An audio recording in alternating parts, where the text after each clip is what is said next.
On March 20th, 2012, I had a conversation with Robert Schmalzbach, known in the Sasquatch community as JavaBob. The topic of this conversation revolved around his good friend, Richard Stubstad. Richard has recently fallen ill, and Robert has stepped up to speak on his behalf. This conversation will leave many of you with some questions, and I will do my best to allow all parties involved to have their voice heard. Arrangements are being made to have Richard Stubstad's story be told with greater detail, and as soon as we can, we will move forward in doing so. Any questions, comments, or requests may be directed to TheBigfootReport.com, and I will do my best to reply to everyone in a timely manner. Okay, we ready? Let's do this.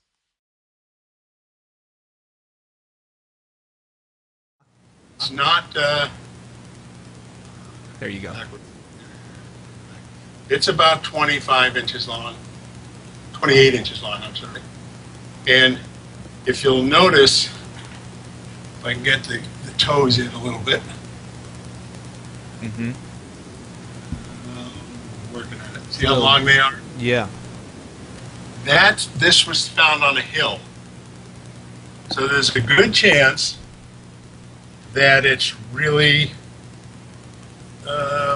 quite a bit shorter because it was sliding down the hill. Right. This one was found about, 10 blocks from my front door. Wow. So, You're in the thick of it, buddy. oh, I know.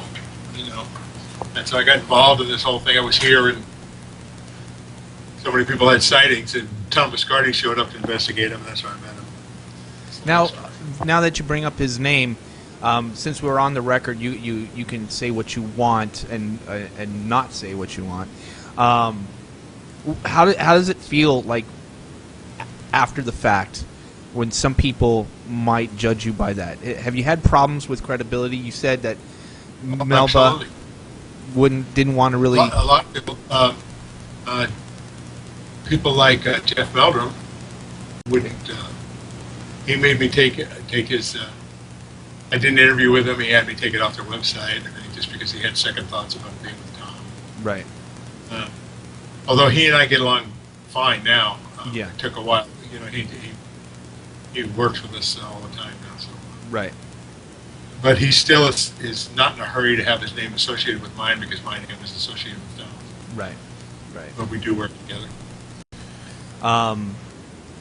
But you have no more association with business-wise, anyways. Business-wise, he still calls me once in a while, but only if he needs something.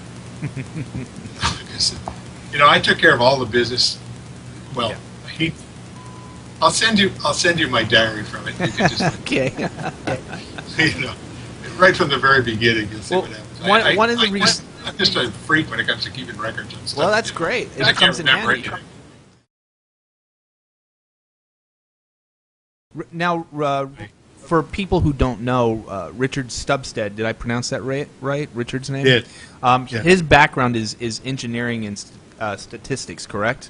Correct. So not nobody, but he is just as qualified as anybody to look at charts and genetics, and I mean maybe it might not be his background, but when it comes to algorithms and comparing numbers, yes, I suppose he's very qualified. He looks at it in a very unbiased, scientific way because he's first of all he was like, well, this is a fun thing to think about, but obviously there's no such thing. And he's a skeptic, correct? Or not was. Anymore. Yeah, he was totally. It wasn't until he finished looking at the DNA results and said, "There's something here." I'm an engineer, and even I, a skeptic, an engineer, cannot deny what is in these results. Yes, but prior to that, what had happened is because we started communicating back and forth because he knew I was into this, he'd ask me pointed questions. Mm-hmm. And because I came into it as a skeptic as well. My background is I was an engineering manager for places like AT&T's Bell Labs. I mean, that's the most advanced engineering house in the world. So I look at things a little different than most of the people in the field, and I started out a just total skeptic. I only got involved in it because my daughter passed away, and I couldn't stay at home anymore. I just had to get out. Right. And when I started seeing what was out there, I started realizing, hey, there's something to this. There's got to be a way to do this. You're never going to. If a Bigfoot walked up to you, and you had your camera gear in your hand, and you took photographs of it, shook its hand, and kissed it on the lips, and it was all on film, it wouldn't mean a thing. People would just say you faked it. No, it's not going to mean anything until there's a corpse or we got one in a cage. Right. And unfortunately, or better still, we can get people to take it seriously once we can show them DNA results.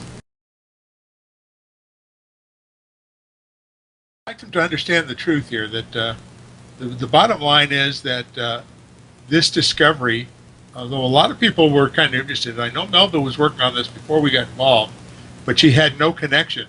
Right. She didn't know that there was any. She hadn't realized there was a connection. She was still fishing for something to tie this together. Right. She had samples before we got involved from other people, and we had the DNA evidence, but it all showed they were human. Right. And it wasn't until Richard got involved that he pointed out, wait a minute, there's a statistical anomaly here. Right. That repeats in other vetted samples. And that's when she took off. And as soon as she got a hold of the samples, and she had that information, she got rid of all the people involved that were worth it, except for David Pilates and Adrian. Right. Adrian Erickson. Okay. So, how long ago was it? Actually, what happened is I kept telling her we need to get an attorney. And she finally got an attorney, and the attorney talked to her, and I'm assuming told her, look, you've got everything you need. You don't need anybody else.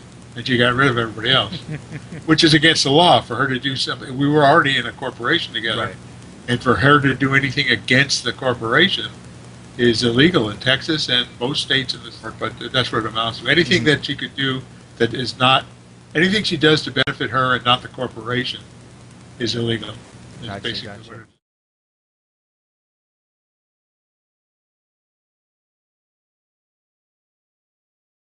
What happened was, Richard brought this to her, and she was just getting overwhelmed. He said, "Look, this is what I'm finding."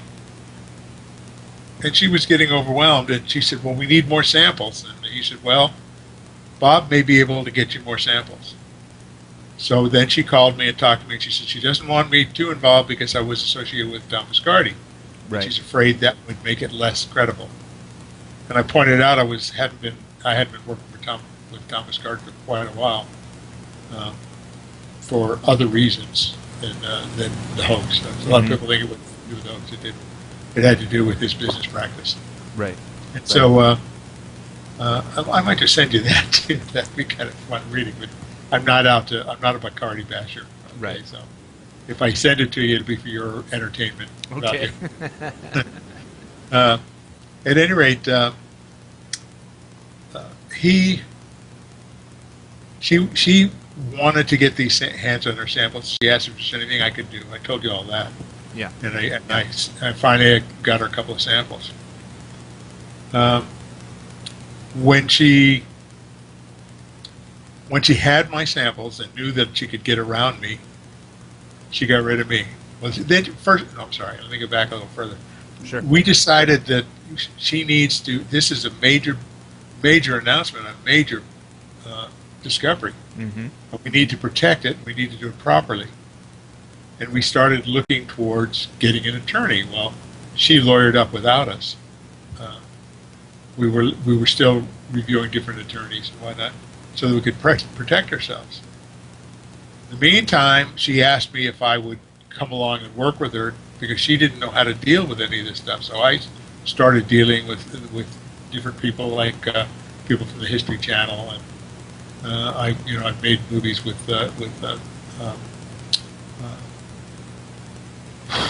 Tom Lyons or Ron Lyons, who does. He's the guy that owns the rights to the Ripley stuff, and he has, I think it's Big Cat Productions. And I started getting her to do those kind of things. I told her write a try and get something out published somewhere that shows that you were the first one onto this, because you that time was us. Mm-hmm. So she did that. She wrote a little paper out there and sent it off for I think a copyright, some kind of a copyright to try and to protect us. But when she had the samples, she got rid of me, and she wanted to get rid of Adrian, and she wanted to get rid of Richard, but Richard was going to hang in there tough until he could do what he could. And Adrian said, "Look, she's got all my samples, and all this stuff. I can't, step away from this." So he hung with her, and knowing that everything was going on, and he's not comfortable with it all, but that's the only way he can keep his name in there. So he let her use it, kept her samples. And, when she got enough samples, she started sending back the ones that she got from me, so I don't think she's going to use those in the paper. But those were the original ones where we found the anomalies. Right. So, now, as best as you can explain, what are these anomalies? How much of an anomaly from normal human DNA? We found, and this is just the mitochondrial at this point. Richard found that there were 2 pair out of the approximately 740 pair that they test for mitochondrial DNA that were unlike any other mitochondrial DNA sample in the federal government's gen bank, which means it didn't match any known person in the gen bank, which is just not normal. Just not normal. Only two, and 2 out of 740. There's 740,000. No, 740 pair is all they checked. Gotcha. There's 3 billion pair, Yeah. over 3 billion pair in the whole molecule. But what's happened now is they're far enough along that just to see what species it is, they only check the mitochondrial. It's much cheaper, it's much easier, it's well known, it's a very easy thing to do, and so they can do it for a few $100. Right. And in this 750 pair that they look at, not 740, yeah. or 740, 2 are different, and that 2 are different. At first glance, it was just could be a common anomaly, but after it could be an anomaly. After that's right. 2 or 3 but or 4, it started to repeat. Yes, and it became something statistically significant. And these samples, where the anomalies started to repeat, were from all over the country, correct? They're from all over the country. Right. Okay. So what we have now is something that says there's something unusual about this. So she had to go ahead and get some nuclear DNA done. That's very expensive. And when she was able to get some financial backing from Wally, she was able to do that and came back with something. Richard saw one set of that came back. He only got to see one because he was still involved with her until she finally said, "That's it, you're out." So that was when... And that was completely different than any known human. And that was the nuclear. That's the nuclear. So she's onto something. There is definitely something that says we've found a new species. Our best guess, and it's only a guess because we don't have enough nuclear DNA results to go any further. Didn't have enough at the time. Well, she has more. Yeah. We don't. Right. But we just now made arrangements with a university. To do more testing. I'll just tell you, it's a major university, and it's in England. Okay. That will continue doing the testing for us, and we're getting some vetted samples up to them for nuclear testing. Great. This is a major university.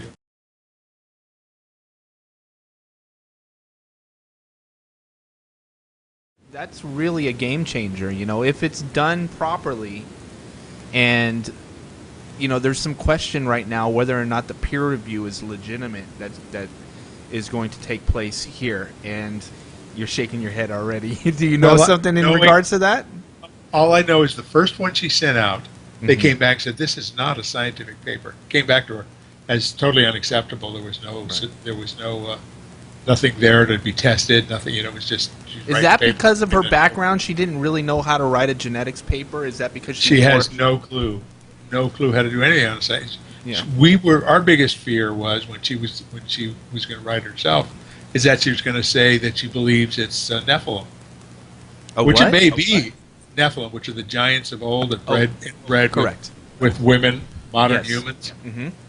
They were giants. They interbred with modern humans, and then they disappeared after the flood, although they were still spoken about in the Bible. Mm-hmm. When you start throwing religious things into a scientific paper, it will not pass. Right. She asked me to join her. I was helping her just because it's kind of like I don't have a problem with helping people. And so I was just kind of helping her, and finally she said, I don't know a lot about this stuff. Would you come aboard and join me in this group and kind of steer me in some things and take care of some of this information? And I said, sure, but I'm not going to do it for free because I just don't have the time. She said, no, we're going to make you part of the thing, and I'm going to give you this money, and I'm going to do all this stuff. None of that ever happened. But that's how I got involved. And then finally she just said, no, I don't want to talk. She didn't throw me out exactly. She just said, I won't talk to him ever again. Because after she was on this radio show, I said, I think you might have gone a little over the top to pull it in a little bit. She didn't like that, and that was the end of me.